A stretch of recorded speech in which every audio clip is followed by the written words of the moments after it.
بسم اللہ الرحمن الرحیم رب اشرح لی صدری ویسر لی امری واحلل عقدۃ من لسانی یفقهوا قولی ربی یسر ولا تعسر وتمم الخیر اللهم صل علی محمد وعلى آل محمد كما صلیت علی ابراہیم وعلى آل ابراہیم انک حمید مجید اللهم بارک علی محمد وعلى آل محمد كما بارکت علی ابراہیم وعلى آل ابراہیم انک حمید مجید۔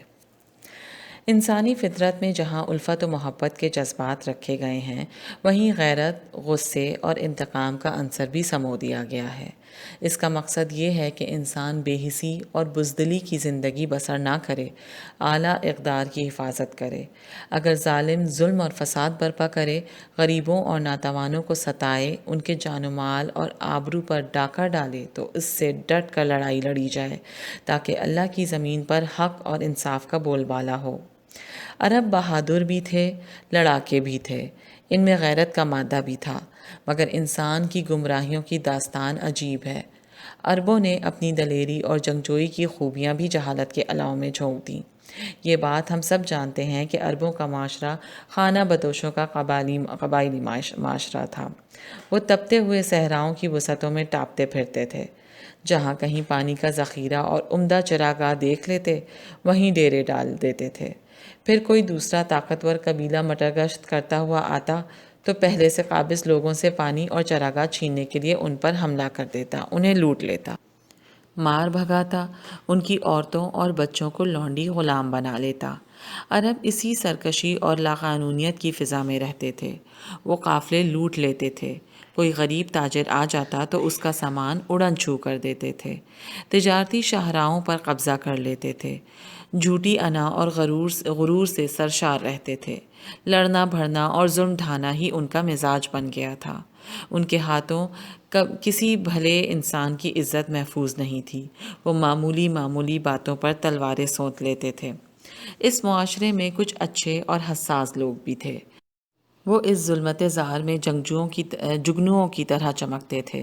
یہ لوگ ظالمانہ لڑائیوں اور غریبوں اور بے گناہوں کی خونریزی پر کڑھتے رہتے تھے۔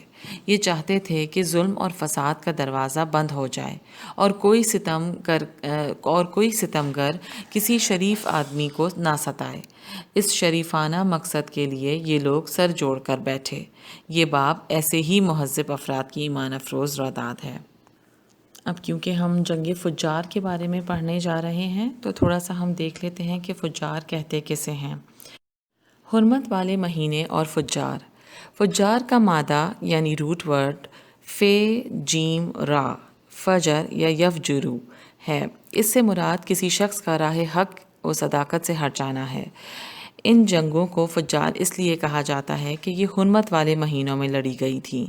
قریش نے خود ان جنگوں کا نام فجار رکھا۔ اس کی ایک توجہ یہ ہے کہ دونوں پارٹیوں نے ایک دوسرے کے حرمت والے امور کو حلال سمجھ لیا تھا۔ حرمت والے مہینوں کا احترام شریعت ابراہیمی کا ایک حکم تھا۔ یہ حکم قرآن کریم میں ان الفاظ مبارک میں ہے، ترجمہ: بے شک مہینوں کی گنتی اللہ کے نزدیک اللہ کی کتاب میں 12 ہے، جس دن سے اس نے آسمانوں اور زمین کو پیدا کیا۔ ان میں سے 4 حرمت والے ہیں، یہی سیدھا دین ہے۔ حرمت والے 3 مہینے ذی-القعدہ، ذی الحج اور محرم ایک دوسرے سے متصل ہیں، یعنی ایک کے بعد ایک آتے ہیں، اور چوتھا رجب ہے جو الگ ہے۔ سیدنا ابو بکر رضی اللہ تعالیٰ عنہ سے روایت ہے کہ نبی کریم صلی اللہ علیہ وسلم نے فرمایا، خبردار، زمانہ اپنی ہیبت پر آ گیا ہے جس پر وہ اس دن تھا جب اللہ تعالیٰ نے آسمانوں اور زمین کو پیدا فرمایا تھا۔ سال 12 مہینے کا ہوتا ہے، ان میں سے 4 حرمت والے مہینے ہیں، 3 تو مسلسل ہیں، ذی-القعدہ، ذی الحج اور محرم، اور چوتھا رجب ہے جو جمادی اور شعبان کے درمیان ہے۔ عرب کے لوگ ان مہینوں کا احترام کرتے تھے، لیکن اپنے مطلب کے لیے ان میں تبدیلیاں بھی کر دیتے تھے۔ مشہور تابعی مجاہد رحمہ اللہ بیان کرتے ہیں کہ ہر سال موسم حج میں بنو کنانہ کا ایک شخص اپنے گدھے پر سوار ہو کر آتا تھا اور یہ اعلان کرتا تھا، لوگوں مجھ پر کوئی عیب لگایا جا سکتا ہے، نہ مجھے مجرم قرار دیا جا سکتا ہے اور نہ میری بات ٹالی جا سکتی ہے۔ ہم نے محرم کو حرمت والا مہینہ قرار دے دیا ہے اور سفر کو مؤخر کر دیا ہے۔ پھر اگلے سال بھی آ کر وہ یہی کلمات دہراتا اور کہتا کہ اس سال ہم نے سفر کو حرمت والا مہینہ قرار دے دیا ہے اور محرم کو مؤخر کر دیا ہے۔ یہ لوگ مسلسل 3 حرمت والے مہینوں میں سے تیسرے مہینے محرم کو کبھی حرمت والا مہینہ قرار دے دیتے تھے اور کبھی اس کے بجائے سفر کو حرمت والا مہینہ ٹھہراتے تھے۔ حرمت والا مہینہ یعنی جن مہینوں میں اللہ تعالیٰ نے جنگ وغیرہ کرنے سے، آپس میں ایک دوسرے سے لڑنے سے اور باقی غیر اخلاقی حرکات کرنے سے منع فرمایا ہے، گناہوں سے اجتناب کرنے کی خاص تاکید فرمائی ہے۔ اللہ تعالیٰ نے ان کے اس طرز عمل کو مسترد کر دیا اور فرمایا بلا شبہ کسی مہینے کو آگے پیچھے کر دینا کفر میں زیادتی ہے۔ اس کی وجہ سے کافر گمراہ کیے جاتے ہیں۔ وہ ایک سال اسے حلال کر لیتے ہیں اور دوسرے سال اسے حرام ٹھہراتے ہیں تاکہ ان مہینوں کی تعداد پوری کریں جو اللہ نے حرام ٹھہرائے ہیں، پھر وہ حلال ٹھہرا لیں جسے اللہ نے حرام ٹھہرایا ہے۔ ان کے برے اعمال ان کے لیے مزین کر دیے گئے اور اللہ کافروں کو ہدایت نہیں دیتا۔ نبی کریم صلی اللہ علیہ وسلم کی آخری جنگ فجار میں شرکت۔ فجار نامی لڑائیوں کی تعداد 4 ہے۔ فجار بدر، فجار قرد جو کہ بندر کو مارنے کے سبب لڑی گئی، فجار المرأہ ایک عورت کو سر بازار رسوا کرنے کے سبب لڑی گئی، اور فجار البراز۔ ان میں سے آخری لڑائی فجار البراز زیادہ مشہور ہے، جس میں نبی صلی اللہ علیہ وسلم بھی شریک ہوئے۔ نبی کریم صلی اللہ علیہ وسلم نے اس حرب فجار کا ذکر کرتے ہوئے فرمایا کہ میں اس جنگ میں اپنے چچاؤں کے ساتھ شریک تھا، میں انہیں تیر اٹھا اٹھا کر پکڑاتا تھا۔ ایک روایت میں آپ صلی اللہ علیہ وسلم کے تیر چلانے کا بھی ذکر ہے۔ اہل عرب عرصہ دراز سے اس طرح کی بے مقصد لڑائیوں میں الجھے ہوئے تھے۔ معمولی باتوں پر لڑائی شروع ہوتی اور سال ہر سال جاری رہتی، یوں وہ باہمی جدال و قتال کی آگ میں جلتے رہے۔ اللہ تعالیٰ نے ان پر احسان فرمایا اور انہیں نبی کریم صلی اللہ علیہ وسلم کی ذات بابرکت کے ذریعے سے پیکر اخوت و محبت بنا دیا، اور اس نے ان مومنوں کے دلوں میں الفت ڈال دی۔ اگر آپ دنیا بھر کے سب خزانے خرچ کر دیتے تب بھی ان کے دلوں میں الفت نہ ڈال سکتے تھے، لیکن اللہ نے ان کے دلوں میں الفت ڈال دی، بے شک وہ سب پر غالب اور کمال حکمت والا ہے۔ یہ قرآن کریم میں اللہ تعالیٰ کا فرمان ہے۔ خاندانی دشمنیاں اور قبائلی عصبتیں اہل عرب کے لیے ناسور بن چکی تھیں، وہ نہ چاہتے ہوئے بھی اس آگ میں جلنے پر مجبور تھے۔ یہ لڑائیاں انہیں مکمل تباہی کی طرف لے جا رہی تھیں، جیسا کہ ذیل کی آیت میں اللہ تعالیٰ نے ارشاد فرمایا ہے۔ ترجمہ: اور تم اپنے آپ پر اللہ کی نعمت احسان کو یاد کرو جب تم ایک دوسرے کے دشمن تھے، پھر اس نے تمہارے دلوں میں الفت ڈال دی اور تم اس کے احسان سے بھائی بھائی بن گئے، اور تم آگ کے گڑھے کے کنارے پر تھے، پھر اس نے تمہیں اس میں گرنے سے بچا لیا۔ اللہ تعالیٰ اسی طرح تمہارے لیے اپنی آیتیں بیان کرتا ہے، شاید تم ہدایت پاؤ۔ ہیرا کے حکمران نعمان بن منظر کا ایک قافلہ ہر سال مشک اور دیگر سامان لے کر عکاظ کے بازار میں آتا تھا اور ادھر سے چمڑا، رسے اور یمن کے بنے ہوئے ریشمی کپڑوں کے تھان خرید کر ہیرا لے جاتا تھا۔ ہیرا کا قافلہ عکاظ جاتے ہوئے بہت سے صحرا نشین قبائل کی بستیوں سے گزرتا تھا۔ یہ لوگ قافلوں کو لوٹ لیا کرتے تھے، اس لیے نعمان بن منظر ہر سال اپنا تجارتی قافلہ عرب کے کسی نہ کسی رئیس کی پناہ میں بھیجتا تھا۔ ان رئیسوں اور ان قبیلوں کی حیت کی وجہ سے ڈاکوؤں کو نعمان کا قافلہ لوٹنے کی جرأت نہیں ہوتی تھی۔ عرصہ دراز سے یہ سلسلہ یوں ہی چلا آ رہا تھا۔ اسی مقصد کے لیے نعمان کو ایک بار پھر کسی ایسے فرد کی ضرورت درپیش تھی جو اس کا قافلہ بحفاظت عکاظ لے جائے اور واپسی پر بھی ہیرا تک صحیح سلامت پہنچنے میں اس کی مدد کرے۔ عروہ بن عتبہ کا قتل۔ ابن اثیر رحمہ اللہ لکھتے ہیں، انہی دنوں براز بن قیس نعمان بن منظر کے پاس پہنچا۔ یہ انتہائی شریر اور بدمعاش آدمی تھا۔ اس کے قبیلے والوں نے اس کی آئے دن کی شرارتوں سے تنگ آ کر اس سے قطع تعلق کر لیا۔ اس وقت نعمان بن منظر کے پاس عروہ بن عتبہ بن کلاب بھی بیٹھا ہوا تھا۔ یہ شخص رحال یعنی بہت سفر کرنے والا کے لقب سے مشہور تھا۔ اسے یہ لقب بادشاہوں کے پاس بکثرت آنے جانے کی وجہ سے ملا تھا۔ نعمان بن منظر نے پوچھا، اس دفعہ کون ہمارا قافلہ عکاظ لے کر جائے گا؟ براز کہنے لگا، بنو کنانہ کی طرف سے تو میں اسے اپنے پناہ میں لیتا ہوں۔ نعمان کہنے لگا، مجھے تو ایسے آدمی کی تلاش ہے جو کنانہ اور قیس دونوں کی طرف سے میرا قافلہ بحفاظت لے جائے۔ اس موقع پر عروہ نے مداخلت کرتے ہوئے کہا، کیا ایک دھتکارا ہوا کتا تمہارا قافلہ لے جائے گا؟ میں تمہارے قافلے کو الشیخ، القیسوم، تہامہ اور نجد والوں کے پاس سے بحفاظت لے جاؤں گا۔ براز نے غضبناک ہو کر پوچھا، عروہ، کیا تم قافلہ لے کر کنانہ کے علاقے سے بھی گزرو گے؟ عروہ بولا، ہاں، میں اسے کنانہ ہی سے نہیں تمام قبیلوں کے پاس سے صحیح سلامت لے جاؤں گا۔ نعمان بن منظر نے اپنا قافلہ عروہ کی پناہ میں روانہ کر دیا۔ ادھر براز بھی اس کے تعاقب میں نکل کھڑا ہوا۔ عروہ براز کی فطرت سے بخوبی واقف تھا، مگر وہ بالکل بے خوف و خطر جا رہا تھا۔ جب عروہ فدق کے پاس پہنچا تو براز نے تعقب کرتے ہوئے اسے جا لیا۔ پھر اس نے قسمت آزمائی کے تیر نکالے اور یہ جائزہ لینے لگا کہ اسے عروہ کو قتل کرنے کا اشارہ ملتا ہے یا نہیں۔ عروہ نے اسے ایسا کرتے دیکھا تو پوچھا، یہ کیا کر رہے ہو؟ براز بولا، میں یہ دیکھ رہا ہوں کہ مجھے تمہارے قتل کی اجازت ملتی ہے یا نہیں۔ عروہ نے کہا، یہ تمہارے بس کی بات نہیں۔ یہ سن کر براز اچانک اس پر ٹوٹ پڑا اور تلوار کے وار سے اسے قتل کر دیا۔ اہل قافلہ نے یہ صورتحال دیکھی تو قافلہ چھوڑ کر فرار ہونے لگے۔ براز نے انہیں حفاظت کی یقین دہانی کرائی اور قافلے کو ان شارٹ ایک قریش کے آدمی نے بنو قیس کے ایک آدمی کو قتل کر دیا اور اسی سے اس جنگ کا آغاز ہوا، جو کہ 2 سال سے زیادہ کے عرصہ چلی اور پھر خون بہا کی لین دین پر اس کا انجام ہوا۔ حلف الفضول۔ عرب کے دیگر علاقوں کی طرح مکہ میں بھی قبائلی نظام کا فرما تھا۔ قبائلی نظام میں عموماً جس کی لاٹھی اس کی بھینس کا قانون چلتا تھا۔ عرب میں جس کی پشت پر مضبوط قبیلہ ہوتا اسے تو اپنا حق مل جاتا تھا، مگر جسے کسی قبیلے کی حمایت حاصل نہ ہوتی یا اس کا قبیلہ کمزور ہوتا وہ اپنا حق لینے کا تصور بھی نہیں کر سکتا تھا۔ خصوصاً پردیسیوں کا تو کوئی پرسان حال ہی نہیں تھا۔ ایسے کمزور قسم پرس لوگوں پر ظلم و ستم کے پے در پہ واقعات رونما ہوئے تو منصف مزاج اور سلیم الفطرت اشخاص اپنے ضمیر کی سرزنش گوارا نہ کر سکے۔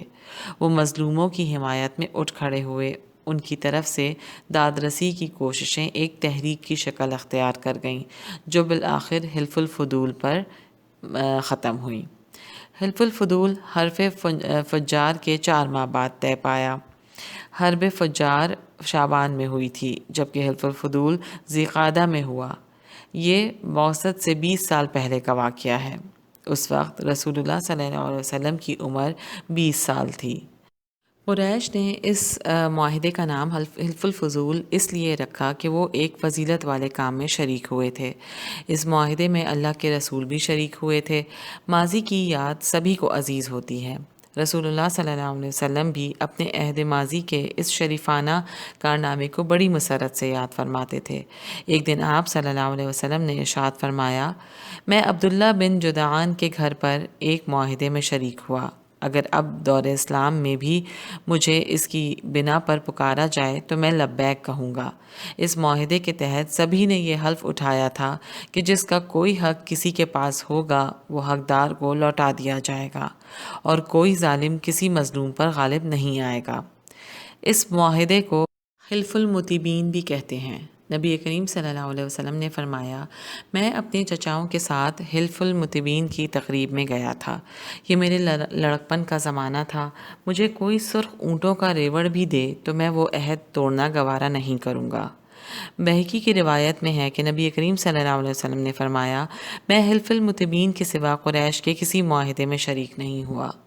معاہدہ کس طرح ہوا؟ زبید قبیلے کا ایک آدمی اپنا تجارتی سامان لے کر مکہ مکرمہ آیا۔ عاص بن وائل سہمی نے اس سے وہ سامان خرید لیا۔ عاص بن وائل بہت بڑا سردار تھا۔ اپنی سرداری کے زوم میں اس نے اس غریب تاجر کی رقم دبا لی۔ وہ شخص اس صریح ظلم کی شکایت لے کر احلاف کے قبائل عبدالدار، مخزوم، جمحہ، سہم اور عدی بن کعب کے پاس گیا اور ان سے عاص بن وائل سہمی سے رقم دلوانے کے لیے مدد طلب کی۔ انہوں نے نہ صرف اس بیچارے کی کوئی مدد نہیں کی بلکہ اسے ڈانٹ ڈپٹ بھی کی۔ اس تکلیف دہ صورتحال سے یہ غریب تاجر بہت مایوس اور دکھی ہوا۔